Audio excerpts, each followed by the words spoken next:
वक्त की बड़ी खबर आपको बताएं, सीएम योगी की सेहत से जुड़ी ये बड़ी खबर मिल रही है। एसजीपीजीआई में सीएम योगी के लिए बेड रिजर्व किया गया है। अस्पताल प्रशासन को अलर्ट किया गया है। तीसरे फ्लोर पर कोरोना वार्ड में बेड रिजर्व किया गया है। बुधवार को सीएम की रिपोर्ट पॉजिटिव आई थी। सीएम आवास की टीम ने एसजीपीजीआई पहुंचकर जायजा लिया है। इस वक्त की बड़ी खबर, जहां सीएम योगी आदित्यनाथ की सेहत से जुड़ी ये बड़ी अपडेट आ रही है कि एसजीपीजीआई में बेड रिजर्व किया गया है। थर्ड फ्लोर को कोरोना वार्ड बनाया गया इस पूरे फ्लोर में, और यहां पर एक बेड रिजर्व करने के संकेत मिल रहे हैं। उनके घर पे होम आइसोलेशन में थे सीएम आवास पर सीएम योगी आदित्यनाथ, लेकिन बड़ी खबर ये आ रही है कि उन्हें एसजीपीजीआई शिफ्ट करना पड़ सकता है। इसके लिए बेड रिजर्व किया गया है। अस्पताल प्रशासन को अलर्ट किया गया है। घर पे जो मेडिकल टीम निरीक्षण कर रही थी वो पहुंच चुकी है एसजीपीजीआई निरीक्षण करने। सीधा रुख करते हैं हमारे सहयोगी अनुभव शुक्ला का, जानकारी लेते हैं। अनुभव, बताइए सीएम की सेहत कैसी, क्या जानकारी मिल पा रही है? देखिए, सीएम होम आइसोलेशन में है। तबीयत उनकी बिल्कुल, हम कहें तो जो एसिम्प्टोमेटिक होते हैं वही उसी तरह की स्थिति है, ज़्यादा दिक्कत नहीं है। और आज उन्होंने सुबह पहले से जो अपने अधिकारी हैं उनके साथ बैठक की, फिर टीम 11 की बैठक की और साफ तौर पर तकरीबन 1 घंटे तक उस बैठक में रहे। और जो स्वास्थ्य मंत्री हैं वो भी जुड़े थे, इसके अलावा चिकित्सा शिक्षा मंत्री भी जुड़े थे। और उन सभी लोगों का कहना है कि उनकी सेहत में ऐसी कोई दिक्कत नहीं है, कोई समस्या नहीं है। जो माइल्ड सिम्टम होते हैं बस वही उनमें भी नज़र आ रहे हैं। और हालांकि ये प्रिकॉशनरी मेजर है। देखिए, जब मुख्यमंत्री कोविड पॉजिटिव हों तो ये प्रिकॉशनरी मेजर खुद एसजीपीजीआई ने अपनी तरफ से लिया है। और एक बेड को पहले ही रिजर्व कर दिया जाता है। जब भी इस तरह की स्थिति होती है तो एक बेड रिजर्व कर दिया जाता है, वार्ड रिजर्व कर दिया जाता है, और इसीलिए वो रिजर्व किया गया है। मुख्यमंत्री होम आइसोलेशन में है। सारे काम जो सीएम ऑफिस के हैं वो कर रहे हैं, वर्चुअली सबसे जुड़ रहे हैं, बातचीत कर रहे हैं। उन्होंने आज की जो बैठक की टीम 11 की, उसमें सारी डिटेल मांगी है और उन्हीं सारी डिटेल के आधार पर कई सारे निर्णय लिए हैं। एक तो सबसे महत्वपूर्ण निर्णय यह है कि खासतौर से लखनऊ, प्रयागराज, कानपुर, वाराणसी, आगरा, मेरठ ऐसे शहर जहां पर 2000 से ज़्यादा एक्टिव मामले हैं, वहां पर अब जो कोरोना कर्फ्यू या नाइट कर्फ्यू है वो रात 8 बजे से लेकर सुबह 6 बजे तक रहेगा। यानी पहले 9 बजे से होता था। ये एक बड़ा निर्णय लिया है। कहा है कि इसको तुरंत इंप्लीमेंट कराया जाए, इसको लागू कराया जाए। दूसरा, जिस तरीके से जो परीक्षाएं हैं यूपी बोर्ड की, उस पर उन्होंने कहा, अधिकारियों को निर्देश दिया कि जब सीबीएसई में 10वीं की जो परीक्षा है उसे रद्द कर दिया गया है, तो उत्तर प्रदेश में भी जो बोर्ड की परीक्षाएं हैं 10वीं 12वीं के 56 लाख से ज़्यादा स्टूडेंट उसमें शामिल होंगे, उसे अभी फिलहाल स्थगित किया जाए। अभी इस स्थिति में ऐसी ज़रूरत नहीं है कि वो परीक्षाएं कराई जाएं, और उनकी डेट अब मई में, जब थोड़ी स्थिति सामान्य होगी कोरोना से, तब उस पर निर्णय लिया जाएगा। साथ ही साथ जितने भी स्कूल हैं कक्षा 1 से लेकर 12वीं तक के, वो सब अब 15 मई तक बंद करने के निर्देश दिए हैं। तो ये सारी बातें उन्होंने कही है। इसका मतलब है कि उनकी तबीयत लेकिन ठीक है। अभी यही सबसे बड़ी चीज ये थी कि प्रोटोकॉल के तहत एसजीपीजीआई में ये सारे निरीक्षण किए जा रहे हैं। कल डिप्टी सीएम ने ये जानकारी दी थी कि उनको हल्का बुखार है, गले में खराश है, बाकी सेहत में और कोई सिम्टम नहीं नजर आ रहे।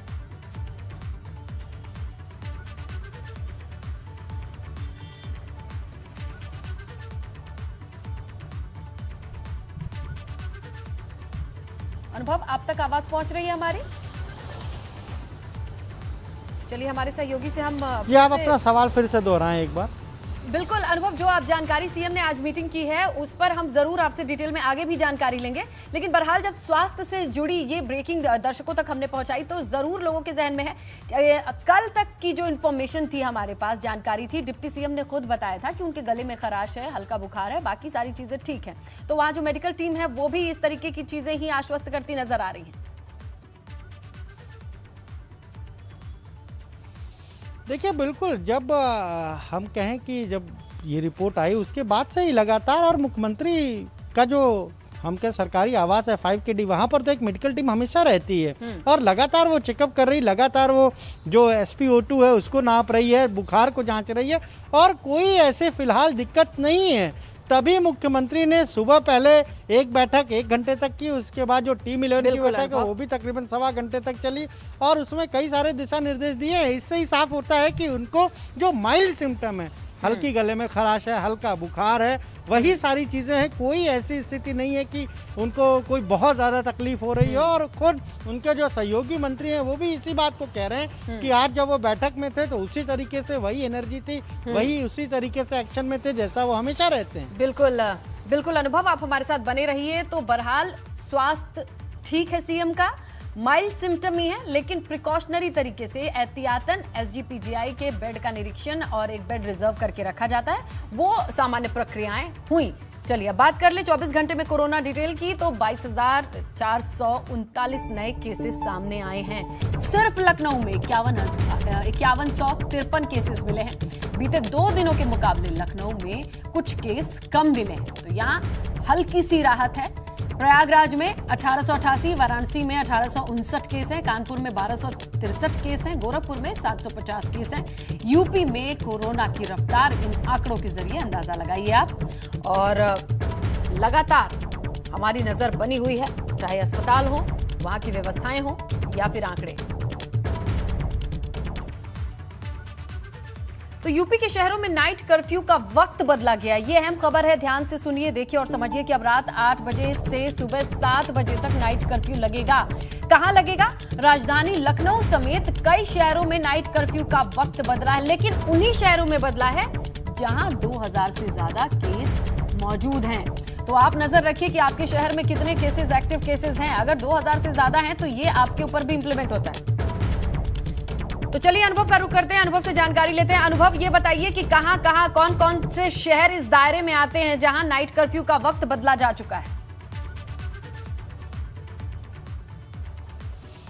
देखिए, मुख्यमंत्री ने आज टीम 11 की बैठक में कहा कि जिन शहरों में 2000 से ज़्यादा एक्टिव केस है, जहां लगातार मामले सामने आ रहे हैं, 500 से ज़्यादा, 600, 700, वहां पर अब जो कोरोना कर्फ्यू हम कहें वो अब रात 8 बजे से सुबह 7 बजे तक के लिए होगा। और ऐसे 10 शहर हैं, लखनऊ है, प्रयागराज है, वाराणसी है, मेरठ है, इसी तरह कानपुर है। तमाम सारे जो शहर हैं वहाँ पर ये अब मियाद बढ़ा दी गई है, कोरोना कर्फ्यू की मियाद बढ़ा दी गई है रात 8 बजे से सुबह 7 बजे तक। लेकिन जो विशेषज्ञ हैं वो बार बार एक ही बात कह रहे हैं कि सरकार आखिर इस तरीके से क्यों एक एक कदम उठा रही है। जिस तरीके से महाराष्ट्र ने, जिस तरीके से दिल्ली ने ये कहा है कि वीकेंड लॉकडाउन जरूरी है और उसी से बढ़ते केसेस पर रोक लगेगी, तो सरकार को अब इस दिशा में सोचना चाहिए।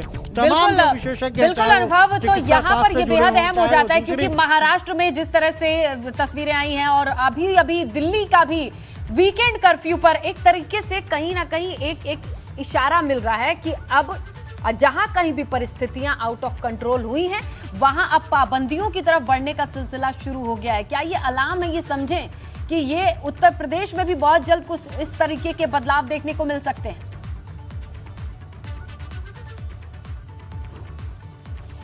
देखिए, अगर स्थितियां इसी तरह रहीं, जब कोरोना कर्फ्यू, नाइट कर्फ्यू का असर नहीं होगा, केसेस बढ़ते जाएंगे, तो सरकार के पास क्या विकल्प बचेगा? फिर तो वही विकल्प बचेगा जो पहले फर्स्ट वेव में अपनाया था और उसका असर भी हुआ था। तो अब विशेषज्ञ, देखिए हम वही कह रहे हैं, जो विशेषज्ञ हैं जिनसे हमारी बात हुई है उनका साफ तौर पर कहना है कि इसको जो संक्रमण की दर है इसको रोकने के लिए, चेन को तोड़ने के लिए सबसे महत्वपूर्ण है कि लोग ना निकले। और लखनऊ के व्यापारियों ने क्या किया, वो अब सरकार का इंतज़ार नहीं कर रहे हैं, उन्होंने खुद ऐलान कर दिया है कि लखनऊ के तमाम जो बड़े बाजार हैं वो बंद रखेंगे। उनका कहना है कि व्यापारी की जान, आम लोगों की जान सबसे पहले है। अर्थव्यवस्था तो बाद में भी हम सुधार लेंगे, काम तो हम बाद में भी कर लेंगे, लेकिन अगर जान बची रहेगी तभी तो ये सारी चीज़ें होंगी। और इसीलिए हजरतगंज हो, अमीनाबाद हो, कैसरबाग हो, बिल्कुल यहाँ पर बेहद जरूरी हो जाता है कि तमाम लोग खुद भी अपनी तरफ से एहतियात ले। कम से कम लखनऊ के लोगों ने ये कदम उठाया है कि मार्केट को खुद ही बंद करके अपनी जान की रक्षा कर रहे हैं। अब सड़कों पर निकलने वाले लोग भी अगर एहतियातन निकले तो कम से कम अस्पताल जाने की नौबत ना आए तो ही बेहतर होगा। अनुभव, शुक्रिया आपका तमाम जानकारी के लिए। सीबीएसई के बाद यूपी बोर्ड की परीक्षाएं भी स्थगित कर दी गई हैं। यूपी बोर्ड की 10वीं 12वीं की परीक्षाएं टल गई हैं। 20 मई के बाद यह तय होगा कि परीक्षाओं की तारीख क्या होगी, लेकिन 15 मई तक सभी यूनिवर्सिटी, सभी स्कूल स्थगित हैं, कोई क्लासेस नहीं चलेंगी। सीएम योगी के आदेश पर ये परीक्षाएं टाली गई हैं। यूपी में 15 मई तक 12वीं तक के स्कूल भी बंद हैं। तो 15 मई के बाद ये फैसला लिया जाएगा कि परीक्षाएं होनी है या नहीं होनी है। बहरहाल जो स्टूडेंट है वो ये मान के चले कि परीक्षाओं की तारीखें आगे बढ़ाई गई हैं या पढ़ाई को लेकर अभी भी उनको निरंतर बने रहना होगा, क्योंकि 10वीं की बोर्ड परीक्षाएं होंगी कि नहीं, ये स्थगित होने की खबर अभी साफ नहीं हुई है। 15 मई के बाद ये बताया जाएगा कि डेट आगे बढ़ी है या फिर कैंसिल है ये। तो यहां पर समझिए इस बारीकी को जहां जरूरी है। फिलहाल टाला गया है। सीबीएसई में जहां फैसला लिया गया है कि 10वीं के स्टूडेंट्स को इंटरनल असेसमेंट के आधार पे, मतलब आंतरिक तौर पे जांच परीक्षण के बाद उन्हें प्रमोट कर दिया जाएगा 11वीं के लिए। लेकिन यहां पर यूपी बोर्ड में अभी भी परीक्षाओं को लेकर उन्हें टाले जाने की, 10वीं की परीक्षाओं को भी लेकर अभी ये जानकारी नहीं है कि वो परीक्षाएं नहीं देंगे, वो प्रमोट हो जाएंगे, बल्कि उन्हें मई तक इंतजार करना होगा। ऐसे में अपनी परीक्षा की तैयारियां, पढ़ाई उन्हें जारी रखनी होंगी, क्योंकि अगर उन्हें लगता है कि ये परीक्षा स्थगित हो गई है तो वो पढ़ना लिखना बंद कर देंगे और पता चला कि मई के बाद से उनकी परीक्षाएं आगे होती हैं। तो यहां साफ तौर पे समझिए कि यूपी बोर्ड में मई तक इंतजार कीजिए। कोरोना संक्रमित होने के बावजूद माननीय मुख्यमंत्री जी अपने अधिकारियों के साथ में, जनप्रतिनिधियों के साथ में आज पूरी तरीके से उन्होंने पूरे प्रदेश में विभिन्न प्रकार के दिशा निर्देश निर्गत किए हैं। और आज हमने उनसे आग्रह किया था कि हमारी जो हाई स्कूल इंटरमीडिएट की परीक्षाएं हैं, बढ़ते हुए कोरोना के संक्रमण को देखते हुए 20 मई तक हमारी परीक्षाएं स्थगित कर दी जाएं, जिसको उन्होंने स्वीकार किया है। अब हाई स्कूल और इंटरमीडिएट की परीक्षाएं 20 मई तक उत्तर प्रदेश में स्थगित की जाती हैं। 56 लाख के आसपास विद्यार्थी इसमें बैठने वाले थे और 8 मई से ये परीक्षाएं प्रारंभ होने वाली थी। प्रथम सप्ताह में मई के हम लोग बैठेंगे और बैठ के निर्णय करेंगे कि परीक्षा को हमको कराना है या हमें अन्य विकल्पों पर विचार करना है। इसका निर्णय मई के प्रथम सप्ताह में हम लोग अपने अधिकारियों के साथ में और माननीय मुख्यमंत्री जी के साथ में बैठकर इसका निर्णय करेंगे। इसी तरीके से 15 मई तक विश्वविद्यालय और महाविद्यालयों की जो परीक्षाएं हैं उनको स्थगित किया गया है। हमने हाई स्कूल और इंटरमीडिएट में भी, और जो हमारी विश्वविद्यालय और महाविद्यालय की परीक्षाएं हैं उनको हमने निरस्त नहीं किया है, हमने केवल स्थगित किया है अभी। उच्च शिक्षा में जो हमारे महाविद्यालय विश्वविद्यालय की परीक्षाएं हैं वो 15 मई तक स्थगित की गई हैं और जो विद्यार्थियों की पठन पाठन की प्रक्रिया है वो ऑनलाइन जारी रहेगी। लखनऊ में लगातार कोरोना से मौत का सिलसिला जारी है, लेकिन नगर निगम मौत के आंकड़ों को छुपाने में जुटा हुआ है। बैकुंठ धाम को नगर निगम सड़क की ओर से कवर करता नजर आ रहा है। आपको बता दें कि जलती चिताओं का वीडियो वायरल हुआ था। ऐसा इसलिए कि बाहर से लोग अंतिम संस्कार नहीं देख पाए, इसीलिए इस रास्ते को कवर कर दिया गया, क्योंकि यहाँ पर जो आंकड़े पब्लिश किए जा रहे हैं और जलती हुई चिताएं कहीं ये पोल खोल ना कर दें, क्योंकि साफ तौर पे लाइन लगी हुई है।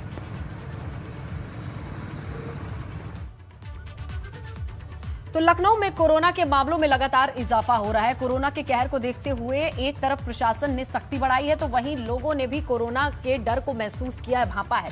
इसके बाद लोग घरों से निकलने से परहेज कर रहे हैं। पूरे साल गुजर रहे गुलजार रहे अगर लखनऊ के बाजारों की बात करें तो उसकी हालत अभी कैसी है, देखिए ये ग्राउंड रिपोर्ट। उत्तर प्रदेश में कोरोना संक्रमण बेकाबू हो गया है। राजधानी लखनऊ की अगर बात करें तो कोरोना के मामले हर दिन बढ़ते चले जा रहे हैं। कभी 5000, कभी 5300, कभी 5400 और बीते 24 घंटे के दौरान तो 5100 से ज़्यादा मामले सामने आए हैं। वहीं पूरे यूपी में 22,000 से ज़्यादा नए कोरोना के मरीज देखने को मिले हैं। ऐसे में सरकार भले ही ये कह रही हो कि केवल नाइट कर्फ्यू से ही इस पर काबू पाया जाएगा, लेकिन अब खुद लखनऊ में जो अलग अलग ट्रेडर्स एसोसिएशन है, जो व्यापारी संघ हैं, उन्होंने स्वयं अब ये फैसला लिया है कि मार्केट को बंद रखा जाएगा। हजरतगंज में हम मौजूद हैं, आप देखिए दुकानें बंद है, ताला लगा हुआ है। और केवल हजरतगंज ही नहीं, अमीनाबाद हो, चौक का सर्राफा मार्केट हो, सभी जगहों पर यही स्थिति है। सभी जगहों पर व्यापारियों ने खुद आगे बढ़कर ये कदम उठाया है, क्योंकि लखनऊ के हालात भयावह हो चुके हैं। 5000 से ज़्यादा मामले हर दिन देखने को मिल रहे हैं। आप इस तरफ देखिए या इधर देखिए, सभी दुकानें बंद और हजरतगंज लखनऊ का हार्ट ऑफ द सिटी कहा जाता है। इस समय तक काफ़ी चहल पहल यहाँ हो जाती है, लेकिन अब व्यापारियों ने ही ये कदम आगे बढ़ाया है कि लखनऊ को अगर बचाना है तो खुद उन्होंने ये लॉकडाउन लगाया है। कैमरा सहयोगी मेहदी हसन के साथ अनुभव शुक्ला, एपी गंगा, लखनऊ। राजधानी लखनऊ में जिस तरीके से कोरोना बेकाबू रफ्तार से बढ़ रहा है, उसको देखते हुए प्रशासन ने केवल नाइट कर्फ्यू लगाकर अपने काम की तीसरी कर ली। लेकिन अब लखनऊ का जो व्यापारी वर्ग है उसने ये फैसला लिया है कि अगर लखनऊ को बचाना है तो खुद लॉकडाउन लगाना पड़ेगा। यही वजह है कि तमाम जो ट्रेडर्स एसोसिएशन है उन्होंने बंद का आह्वान किया, यानी दुकानें 3 दिनों तक, कहीं 4 दिनों तक पूरी तरह से बंद रहेंगी। हजरतगंज का हमने आपको हाल दिखाया, अब हम आपको नजीबाबाद, अमीनाबाद का क्या हाल है ये दिखा रहे हैं। सब दुकानें देखिए पूरी तरह से क्लोज हैं और ये एक ऐसी मार्केट है कि यहाँ पर सड़क पर चलने की जगह नहीं होती आम दिनों में। लेकिन अब खुद व्यापारी आगे आए हैं और उन्होंने ये तय किया है कि जो भी दुकानें हैं वो सारी दुकानें अब बंद रहेंगी और 3 दिनों तक लगभग ये दुकानें बंद रहेंगी, क्योंकि लखनऊ के जो हालात हैं वो वाकई यहाँ स्थिति भयावह हो चुकी है। हर दिन 5000 से ज़्यादा मामले सामने आ रहे हैं। प्रशासन ने नाइट कर्फ्यू का तो ऐलान कर दिया, लेकिन उसका भी कोई खास असर नहीं दिख रहा है और इसीलिए व्यापारियों ने यह तय किया कि अगर लखनऊ को बचाना है तो कुछ दिन व्यापार को बंद रखेंगे, लेकिन लखनऊ को बचाएंगे। कैमरा सहयोगी मेहदी हसन के साथ अनुभव शुक्ला, एपी गंगा, लखनऊ। शामली के साथ महाराजगंज में भी स्वास्थ्य विभाग की बड़ी लापरवाही सामने आई है, जहां सीडीओ के ड्राइवर को कोरोना का पहला टीका कोवैक्सीन तो दूसरा कोविड शील्ड का टीका लगा दिया गया। इसका खुलासा होने के बाद सीडीओ और उनके गनर ने वैक्सीन लगवाने से इनकार कर दिया। इस लापरवाही का खुलासा होने के बाद अस्पताल में हंगामा मच गया। मुख्य शिक्षा अधिकारी का कहना है कि वैक्सीन के कोई साइड इफेक्ट नहीं है। साथ ही इस मामले में लापरवाह कर्मचारियों से स्पष्टीकरण मांगा गया है।